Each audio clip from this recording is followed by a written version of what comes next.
इंद्रावती नदी के पास एक राज्य था जिसका राजा विलासी और अन्यायी था।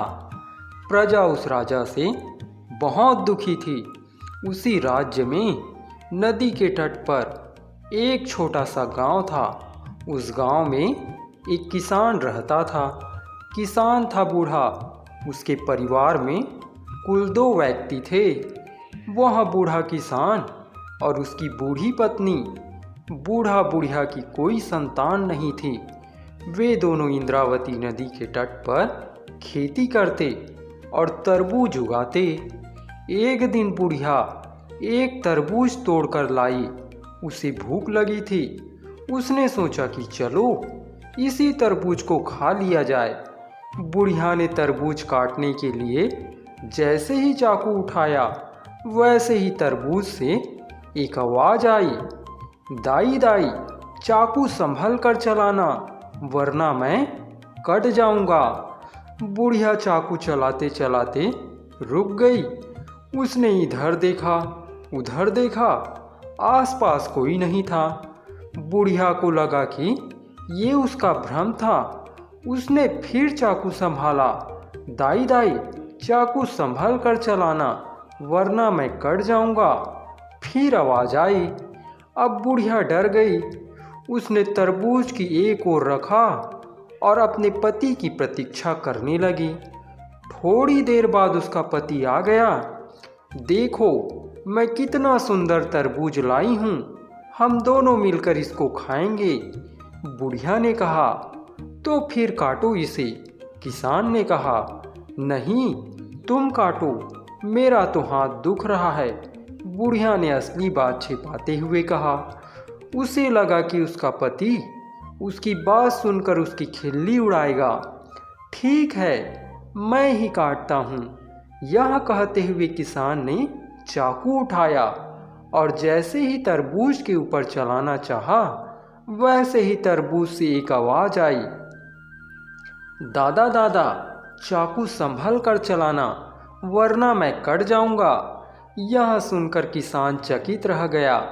किसान ने भी इसे अपना भ्रम समझकर तरबूज को काटने का दोबारा प्रयास किया। तो फिर वही आवाज़ आई, दादा दादा चाकू संभल कर चलाना वरना मैं कट जाऊंगा। ये कैसा चमत्कार है, ये तरबूज तो बोलता है। किसान कह उठा। इस पर बुढ़िया ने बता दिया कि उसे भी ऐसी ही आवाज़ सुनाई पड़ी थी। किसान को लगा कि इस तरबूज के भीतर अवश्य कोई है। उसने तरबूज को धीरे धीरे चारों ओर से छील डाला। फिर बहुत सावधानी से तरबूज के 2 टुकड़े किए। जैसे ही तरबूज के 2 टुकड़े हुए वैसे ही तरबूज के भीतर से एक गोल मटोल लड़का लुढ़क कर बाहर आ गया। अरे तुम कौन हो? इस तरबूज के अंदर क्या कर रहे थे? किसान ने लड़के से पूछा। दादा मैं तरबूज के अंदर पैदा हुआ लेकिन आपने मुझे तरबूज से बाहर निकाला, इसलिए अब मैं आपका बेटा हूँ। अब मैं आप लोगों के साथ रहूँगा और आप लोगों की सेवा करूँगा। अब आप लोग मेरा कोई नाम रख दीजिए। उस गोल मटोल लड़के ने कहा, ठीक है तुम लोग तरबूज के भीतर से निकले हो और देखने में भी गोल मटोल हो, इसलिए हम तुम्हें मटोले कहकर पुकारा करेंगे। किसान ने कहा, ठीक है दादा। मटोले ने कहा। इसके बाद किसान, उसकी पत्नी और मटोले तीनों साथ साथ रहने लगे। मटोले अपने पिता के काम में हाथ बटाने लगा। वह पिता के साथ खेत जाता, बैलों को चराने ले जाता और तरबूजे की बेलों की देखभाल करता। मटोले के आ जाने से किसान और उसकी पत्नी का जीवन सुखमय हो गया। संतान की कमी भी पूरी हो गई। एक दिन मटोले बैलों को चरा रहा था। उसी समय उधर 2 सिपाही निकल आए। उन सिपाहियों ने मटोले के बैलों को देखा तो उनके मन में लालच आ गई। उन्हें लगा कि यदि वे इन सुंदर बैलों को अपने राजा को देंगे तो राजा खुश होकर उन्हें ढेर सारा इनाम देगा। यह सोचकर सिपाहियों ने मटोले को धक्का दिया और उससे उसके बैल को छीन कर चल दिए। मटोले ने उन्हें रोकने का बहुत प्रयास किया, लेकिन उन्होंने मटोले की एक न सुनी। मटोले दुखी होकर भागा भागा अपने पिता के पास घर पहुंचा। दादा, राजा की सिपाही हमारे बैल छीन कर ले गए।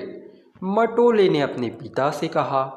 जाने दे बेटा, दुखी मत हो, राजा अत्याचारी है, उससे हमारे बैल वापस नहीं मिल सकेंगे। तू अब उन बैलों को भूल जा। किसान ने कहा। नहीं दादा, मैं तो बैल वापस ला कर रहूँगा, मैं जा रहा हूँ राजा के पास। मटोले ने पांव पटकते हुए कहा। कोई लाभ नहीं है बेटा, राजा कहीं तुझे जेल में ना डाल दे। तेरे पिता ठीक कहते हैं, तू बैलों को भूल जा। बुढ़िया ने भी मटोले को समझाया। नहीं, मैं तो अपने बैल वापस ला कर रहूँगा, मटोले ने कहा और बैल लाने राजधानी की ओर चल पड़ा। उसके माता पिता ने उसके लिए गुड़ और चना बांध दिया ताकि भूख लगने पर वहाँ खा सके। मटोले जा रहा था कि रास्ते में उसे किसी के रोने कराहने की आवाज़ सुनाई दी। उसने इधर उधर देखा, कोई नहीं दिखा। फिर उसने जमीन की ओर देखा, एक नन्ही चींटी रो रही थी, कराह रही थी। चींटी चींटी, क्या हुआ, क्यों रो रही हो? मटोले ने चींटी से पूछा। मैं आज सुबह भोजन की तलाश में अकेली ही निकल पड़ी, भोजन मिला नहीं और अब भूख के मारे मेरा प्राण निकले जा रहे हैं। मेरे साथी दूसरी ओर गए हुए हैं, इसलिए कोई मेरी सहायता करने नहीं आ सकता है। आज मैं भूख से मर जाऊंगी, चींटी ने रोते हुए कहा। नहीं, तुम भूख से नहीं मरोगी, लो ये गुड़ खा लो। मटोले ने पोटली में से गुड़ निकालकर चींटी को दे दिया। गुड़ खाकर चींटी के जान में जान आई। धन्यवाद मटोले भाई, तुमने मेरे प्राण बचाए हैं। मगर ये तो बताओ कि तुम अकेले कहाँ जा रहे हो?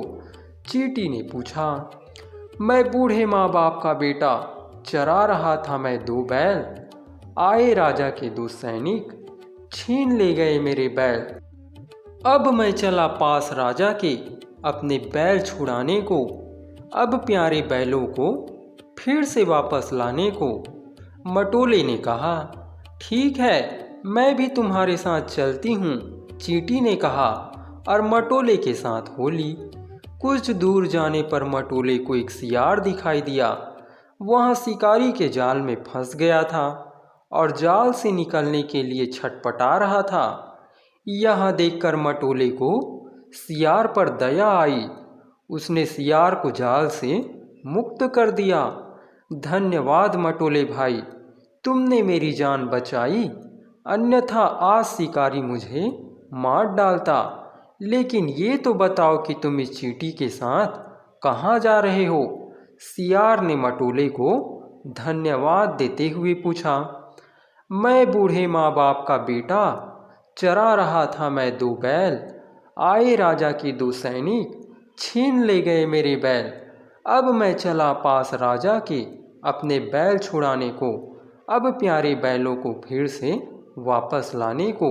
मटोले ने कहा। ठीक है, मैं भी तुम लोगों के साथ चलता हूँ, सियार ने कहा और मटोले के साथ हो लिया। मटोले, चींटी और सियार आपस में बातें करते जा रहे थे कि उन्हें एक आवाज़ सुनाई दी। कोई सहायता के लिए पुकार रहा था। मटोले ने देखा कि दावानल, जंगल की आग, एक गुफा में फंस गई है। मटोले गुफा के पास गया। उसने गुफा के दरवाजे पर कुछ सूखी लकड़ियां रख दी। दावानल उन लकड़ियों को जलाती हुई गुफा से बाहर निकल आई। गुफा से बाहर आकर दावानल के जान में जान आई। मटोले भाई, तुम बहुत दयालु हो, तुमने मेरी जान बचाई, किंतु ये तो बताओ कि तुम चींटी और सियार के साथ जा कहाँ रहे हो? दावानल ने पूछा। मैं बूढ़े माँ बाप का बेटा, चरा रहा था मैं 2 बैल। आए राजा के 2 सैनिक, छीन ले गए मेरे बैल। अब मैं चला पास राजा के, अपने बैल छुड़ाने को, अब प्यारे बैलों को फिर से वापस लाने को। मटोले ने कहा, ठीक है, मैं भी तुम्हारे साथ चलती हूँ। दावानल ने कहा, और मटोले के साथ हो ली। मटोले, चींटी, सियार और दावानल अभी राजधानी के पास पहुँचे ही थे कि उन्हें किसी के सुबकने की आवाज़ सुनाई दी। मटोले ने देखा कि एक जल स्रोत सुबक रहा है। तुम क्यों सुबक रहे हो? तुम्हें क्या कष्ट है? क्या मैं तुम्हारी सहायता कर सकता हूँ? मटोले ने जल स्रोत से पूछा। देखो, राजा ने अपने आदमियों से मेरे ऊपर ये ढेर सारी मिट्टी डलवा दी है, जिससे मैं सूख जाऊं और फिर राजा यहाँ अपने लिए एक महल बनवा सके, जबकि मैं यहाँ आसपास के सभी मनुष्यों और पशु पक्षियों की प्यास बुझाता हूँ। जल स्रोत ने कहा। जल स्रोत की बात सुनकर मटोले को जल स्रोत के साथ होने वाले अन्याय पर बहुत क्रोध आया। उसने जल स्रोत पर डाली गई सारी मिट्टी निकालकर अलग फेंक दी। इससे जल स्रोत बहुत खुश हुआ। मटोले भाई, तुमने मेरा जीवन बचाया, इसलिए तुम्हें बहुत बहुत धन्यवाद। पर ये तो बताओ कि तुम ये चींटी, सियार और दावानल के साथ कहाँ जा रहे हो? जल स्रोत ने पूछा। मैं बूढ़े माँ बाप का बेटा, चरा रहा था मैं 2 बैल। आए राजा के 2 सैनिक, छीन ले गए मेरे बैल। अब मैं चला पास राजा के, अपने बैल छुड़ाने को, अब प्यारे बैलों को फिर से वापस लाने को। मटोले ने कहा, ठीक है, मैं भी तुम्हारे साथ चलता हूँ। जल स्रोत ने कहा, और मटोले के साथ हो लिया। मटोले अपने चारों साथियों सहित राजा के दरबार में पहुंचा। कौन हो तुम? क्या चाहिए तुम्हें? राजा ने मटोले से पूछा। मैं बूढ़े माँ बाप का बेटा, चरा रहा था मैं 2 बैल। आए आपके 2 सैनिक, छीन ले गए मेरे बैल। मुझे आपसे न्याय चाहिए, और चाहिए अपने बैल। कृपया दिलवा दे मुझको, चला जाऊंगा लेकर बैल। मटोले ने राजा से विनती की। राजा था न्यायी। उसके सिपाहियों ने मटोले के 2 बैल राजा को ही भेंट किए थे। राजा को लगा कि मटोले ने अपने राजा से बैल मांगकर अपराध किया है। इन 5 को ले जाओ और ले जाकर मुर्गियों के दड़बे में बंद कर दो। यदि कल सुबह तक इन्हें बुद्धि नहीं आई तो मैं कल इन्हें कठोर दंड दूंगा। राजा ने अपने सिपाहियों को आज्ञा दी। सिपाहियों ने मटोले और उसके चारों साथियों को मुर्गियों के दड़बे में बंद कर दिया। जैसा राजा वैसी उसकी मुर्गियाँ। जैसे ही 5 दड़बे में बंद किए गए, वैसे ही मुर्गियों ने उन्हें चोंच मारनी शुरू कर दी। मटोले ने मुर्गियों को समझाने का प्रयास किया, लेकिन राजा की लाडली मुर्गियाँ भला क्यों मानती। मटोले भाई, ये मुर्गियाँ ऐसे मानने वाली नहीं हैं। अब तो मैं इन्हें खा ही जाऊंगा। सियार ने कहा, और एक एक करके सारी मुर्गियाँ चट कर गया। उसके बाद 5 ने आराम से दड़बे में रात व्यतीत की। सुबह होते ही सिपाही 5 का हाल चाल देखने आए। जैसे ही सिपाहियों की दृष्टि दड़बे में गई, वे स्तब्ध रह गए। दड़बे में मुर्गियों के पंख बिछे हुए थे और 5 उन पंख पर आराम से सो रहे थे। सिपाही भागे भागे राजा के पास गए और राजा को पूरा हाल सुनाया। राजा अपनी प्रिय मुर्गियों के मारे जाने का समाचार सुनकर आग बबूला हो उठा। उसने 5 को तत्काल दरबार में बुलाया। इन 5 ने पहले हमसे बैल मांगने का अपराध किया और फिर हमारी मुर्गियां मारने का महा अपराध किया। इसलिए इन 5 को हाथियों से कुचलवा दिया जाए। राजा ने आज्ञा दी। सिपाही 5 को हाथियों के पास ले गए। महावत ने हाथियों को तैयार किया। मटोले ने हाथियों को समझाने का प्रयास किया कि उनका कोई दोष नहीं है, वे उन पांचों को मत मारे। लेकिन जैसा राजा वैसे उसके हाथी, वे हाथी पांचों को कुचलने को उतारू हो उठे। ठहरो, मैं देखती हूँ इन हाथियों को तो, कहती हुई चींटी ने सीटी बजाई।